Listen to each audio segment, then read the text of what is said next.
My name is Nora Bellamy. I am 40 years old. And if there is one thing I have learned across those 40 years, it is that success does not always look the way other people expect it to. Back in college, I was the girl everyone described as having so much potential. The one with the sharp mind and the big plans and the quiet hunger to build something that mattered. People said my name like it was a prediction. But life did not follow the script. There were failures. Real ones. The kind that cost you money and sleep and the version of yourself you thought was permanent. There were years where I rebuilt from nothing, with no applause and no audience and no one keeping score on my behalf. What people did not see was that I never once stopped building. So when I opened my phone one night and saw my college rival explaining to the world exactly where I had ended up, I almost laughed. Almost. Thank you for listening to my story. I'd love to know where you're watching from. Drop a comment below. If this story resonated with you, please subscribe, like, and hit the bell so you never miss the next one. Every share helps these stories reach someone who needs to hear them. Let's keep the conversation going. It was a Wednesday night and I was sitting on my couch with a cup of tea going cold beside me. I had been working since early morning. A presentation for a conference in Austin, a follow-up call with a board I was advising, 3 emails that needed careful wording before I could close my laptop and breathe. I opened my phone to wind down. Social media. Nothing heavy. Just a few minutes of distance before sleep. I saw the post within seconds of opening the app. It was from Bridget Hill. We had been in the same business program at university. She had posted a long illustrated thread titled simply, "Where are they now?" It covered our graduating cohort. Who had made it? Who had not? My name was near the bottom of the list. The label beside it read, "Biggest disappointment of the class." Underneath it, my university photograph. Smiling. 21 years old. No idea what was coming. My stomach dropped completely. The post already had thousands of likes. I scrolled through the comments with a strange, floating feeling, the way you feel when something bad is happening but your brain has not yet decided how to process it. People I had never met were reacting. Laughing emojis. Surprised faces. The particular cruelty of strangers who feel no connection to the person they are laughing at. Old classmates were weighing in too. Some with vague sad faces. Some with nothing more than a like that still landed like a stone. And then I saw the comment that cut the deepest. Someone I had sat beside in 3 different classes, someone I had helped through 2 exams, had written, asterisk, she had so much potential. What a shame, asterisk. 4 words. What a shame. I closed the app. My hands were not entirely steady. I set my phone face down on the couch cushion and sat in the quiet of my living room and looked at the wall for a while. Then my phone buzzed again. A notification. Someone had tagged me directly in the comments. I picked the phone back up slowly. The tag had come from a name I barely placed at first. A woman named Priya who had been a year below us at university. We had spoken perhaps a dozen times in 4 years. We were not close. We had not stayed in contact. I hesitated for a long moment before I opened the notification. Part of me did not want to see what she had written. If it was more of the same, more pity, more agreement with Bridget's framing, I did not want it in my eyes tonight. But something made me tap the screen anyway. Priya's comment was short. It said, asterisk, wait. Is this actually her? Because I don't think you have the right person, asterisk. That was all. No explanation. No further context. Just that one sentence sitting quietly in the middle of a comment thread full of noise. I read it 3 more times. Then I put the phone down again and tried to understand what she meant. Lying in bed that night, I could not stop thinking about Bridget. We had met in the first week of our first year. She had been confident immediately, the kind of person who found the center of every room without appearing to look for it. She was clever and ambitious and had a talent for making other people feel slightly less than. I had been her closest competition academically for 2 years. We both knew it. We never said it directly. But Bridget had ways of making her position clear. There was a class presentation in our 3rd year that I still thought about sometimes. I had prepared for weeks. The work was strong. My professor had told me privately it was the best analysis he had seen from an undergraduate that semester. The morning of the presentation, my files were gone from the shared computer I had been using. All of them. Bridget presented 40 minutes before me that day, using a framework strikingly similar to the one I had outlined in my notes. I could never prove it, but I had never forgotten it either. What Bridget did not know, what the people laughing in those comments did not know, was the shape of the years after university. I graduated with plans. A business I was going to build in the wellness technology space, something I had been researching since second year.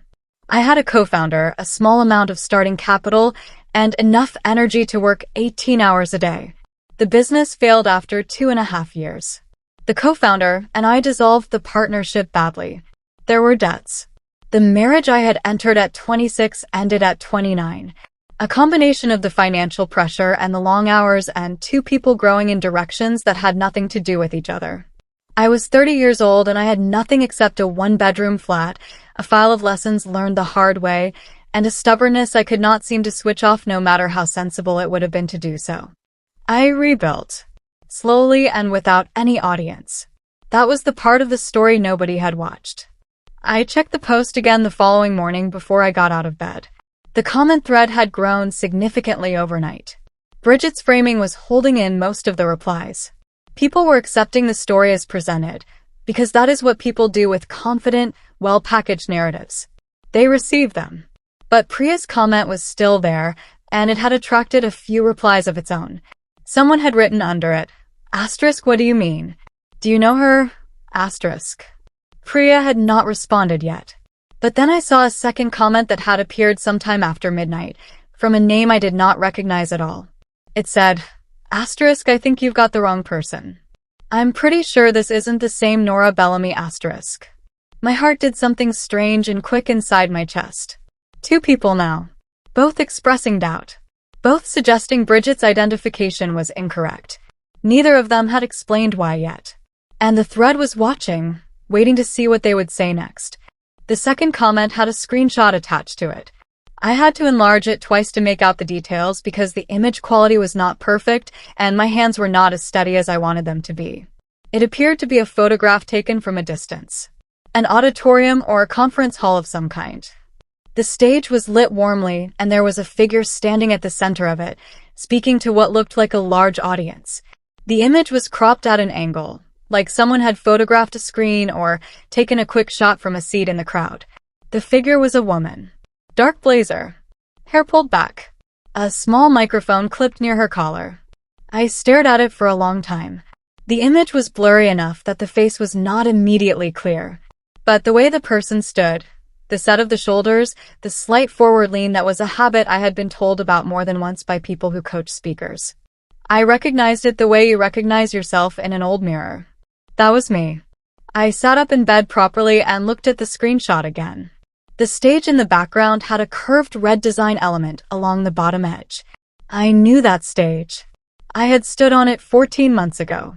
It was the TED conference venue in Vancouver. I had been invited to give a talk after a colleague on the curation team had heard me speak at a smaller event and pushed my name forward for nearly a year before I agreed. I had spent 4 months preparing. The talk was about rebuilding identity after failure, about what the research actually showed versus what the self-help industry sold. It had gone well. Better than well, honestly. The response had surprised me. But I had kept that part of my life entirely separate from my university connections. I had never posted about it on the accounts tied to my college identity. I had moved in different professional circles for years. The two worlds had never crossed. Until now, apparently they were about to. Bridget responded to the screenshot within the hour. I watched it happen in real time, the comment appearing below the blurry image like a door slamming shut.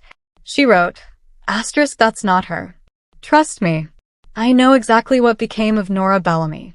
This is a different person entirely, asterisk." The certainty in the wording was characteristic. Bridget had always spoken in that register, the voice of someone who treated their own confidence as a form of evidence. But the thread did not close. It kept growing. More people were asking questions now. The tone had shifted slightly, the way a crowd shifts when someone in it starts asking the question everyone else was thinking. Someone replied directly to Bridget, "Asterisk, how are you sure? The photo looks pretty similar, asterisk." Bridget did not reply to that one immediately. And in that pause, in the few minutes before her next response arrived, Someone else posted something that changed the temperature of the entire thread. The new comment came from an account I did not recognize at all. The profile image showed a woman in her mid-30s, someone who looked like she was based in the Pacific Northwest from the background of her photo. She had no connection to our university cohort that I could identify. She had simply seen the thread, the way the internet works when something gains enough traction, and stopped to weigh in. She wrote, "Isn't this the woman who gave that talk about failure and rebuilding? I'm sure her name is Nora Bellamy. I watched it twice last year, *." Then she added a second sentence. "Here's the link." And there it was, right in the middle of Bridget's carefully constructed thread about my failure and disappointment. A direct link to my TED Talk. Sitting there like something that had been waiting patiently to arrive.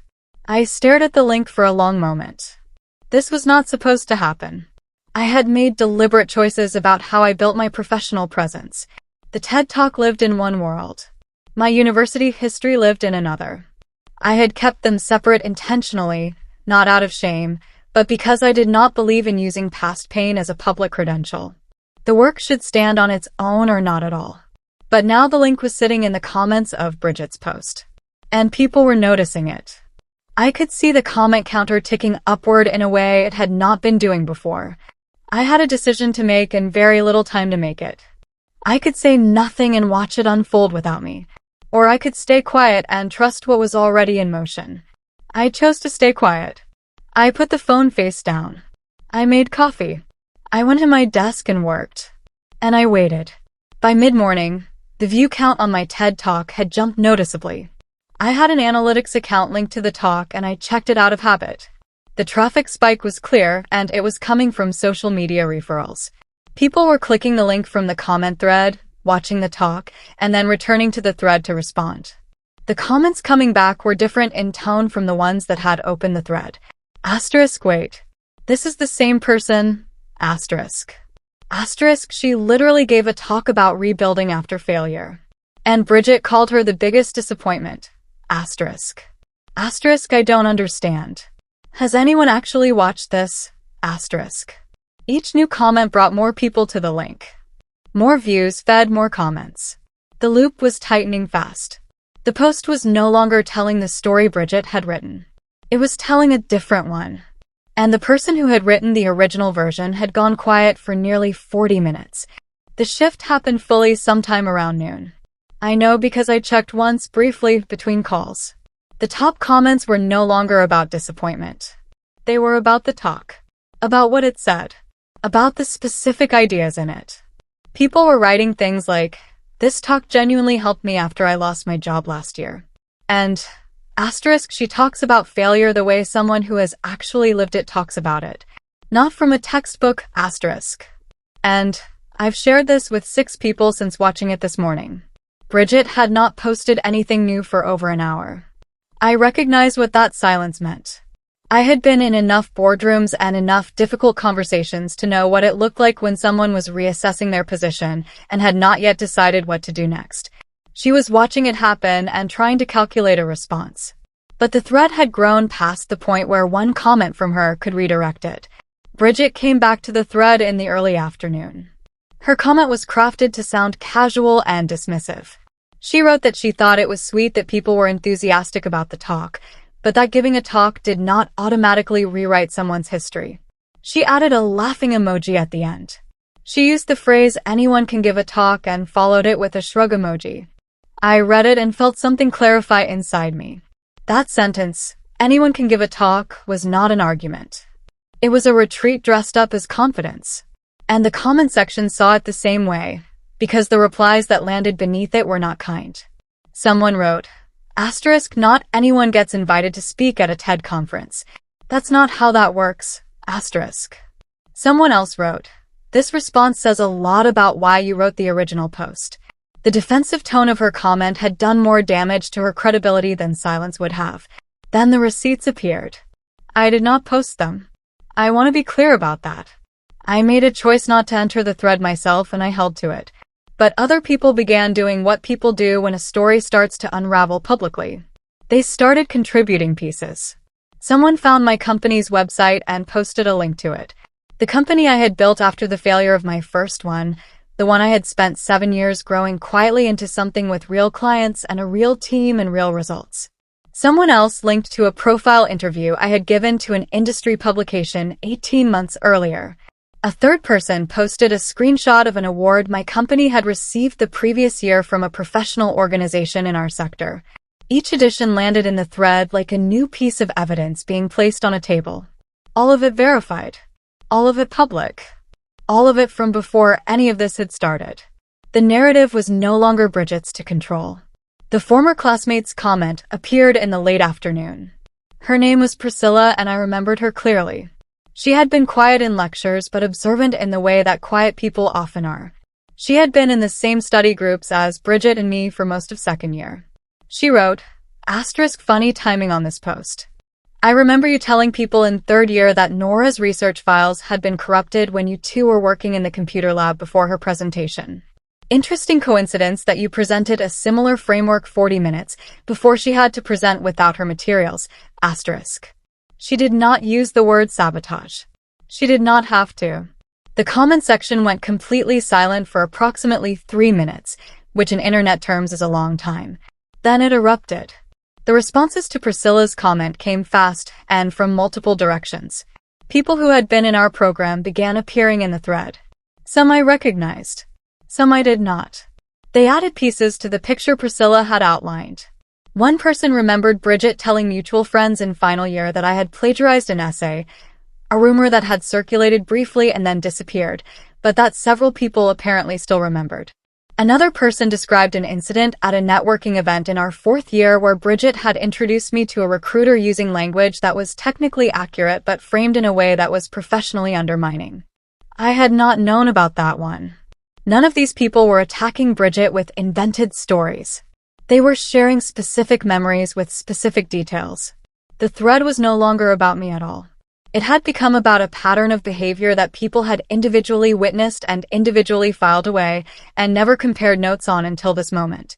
My phone screen lit up with a direct message from Bridget at 6:37 in the evening. 2 words. Can we talk? I sat with the message for a few minutes. After everything, the post, the labels, the comment about anyone being able to give a talk, after the thousands of people who had seen my name described as the biggest disappointment of our cohort, after more than 20 years of a dynamic in which I had been on the receiving end of her need to be the superior version of events. After all of that, now she wanted to talk. I thought about what I would say if I called her. I thought about whether there was a version of this conversation that would give either of us something we actually needed. Then I picked up the phone and called the number. She answered on the second ring. Her voice was different from the voice she used publicly. Quieter. Slightly uneven in the way that voices get when someone is working to maintain composure. She said she had not expected it to go the way it did. She said the post had been meant as a light-hearted look back at the cohort. She said she had not meant to single me out or cause real harm. She used the phrase just a joke at some point, which landed with a flatness I did not comment on. I let her talk until she reached the end of what she had prepared to say. Then there was a pause. She was waiting for me to respond, to accept the framing, to offer something that would ease the situation for her. I did not speak for a long moment. Then I said, simply and honestly, that I hoped she understood now why words had weight. Then I ended the call. I did not slam anything down. I did not raise my voice. I just pressed the red button and set the phone on my desk. By the following morning, Bridget's original post was receiving active backlash. The comment section had grown to thousands of entries. The tone was almost uniformly critical of the framing, of the mean-spiritedness of ranking people as disappointments, of the specific way she had used my name and my photograph. People who had no connection to any of us were participating now, drawn in by the contrast between the original story and what had emerged from the thread. Several people were openly asking Bridget to remove the post. She had not responded publicly since the anyone can give a talk comment the previous afternoon. Her profile had gone quiet. I checked it once briefly before my morning meetings. The post was still there, but the comment section beneath it now read like a complete reversal of everything it had originally claimed. The story it was telling had nothing to do with my failure anymore. The post disappeared mid-morning on the 3rd day. Deleted without comment. No explanation posted. No closing statement. Just gone. leaving a blank space where it had been. But by then it did not matter. The internet does not forget things simply because they are removed from their original location. Screenshots of the original post had been captured and shared widely. Screenshots of the comment section at its peak, showing the full arc from Bridget's framing to the reversal, were circulating independently. The thread had been screenshotted so many times that it had effectively become its own document. Deleting the post had removed it from her profile. It had not removed it from the conversation.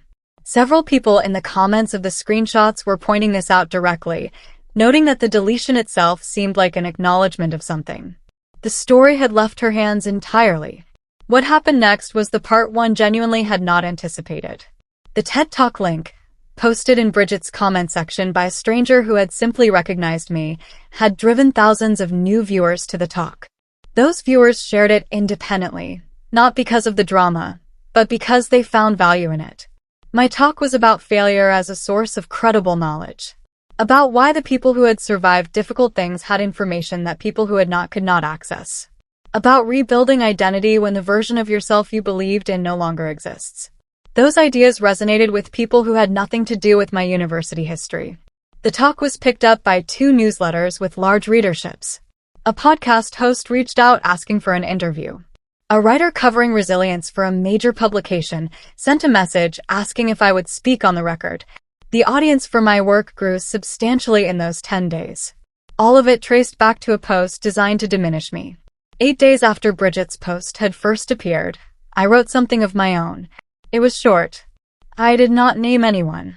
I did not describe what had happened or frame myself as a person who had been wronged. I posted it to the professional account I had been building quietly for years. The one with no connection to my university history. The one that existed only because I had been building something worth sharing. It said, *, you never know what someone has survived to get where they are. Be careful about the stories you tell about other people. You are usually only seeing the chapter that was visible to you, *. That was all. No context. No subtext for anyone who did not already know. I posted it in the evening and went back to work. By morning, it had been shared over 4,000 times. Strangers were writing in the comments about their own experiences of being misread, being labeled, being defined by the chapter someone else had seen. The resonance was wider than I had expected and had nothing to do with Bridget. It was just a true thing that a lot of people had been waiting to see said plainly. Bridget's professional presence changed noticeably in the weeks that followed. I did not watch it closely. I have too much work to spend time monitoring someone else's trajectory. But I heard things through shared connections. A speaking opportunity she had been building toward had quietly gone to someone else. A collaborative project she had been involved in had been restructured in a way that reduced her role. Whether these things were directly connected to what had happened or simply coincidental, I cannot say for certain.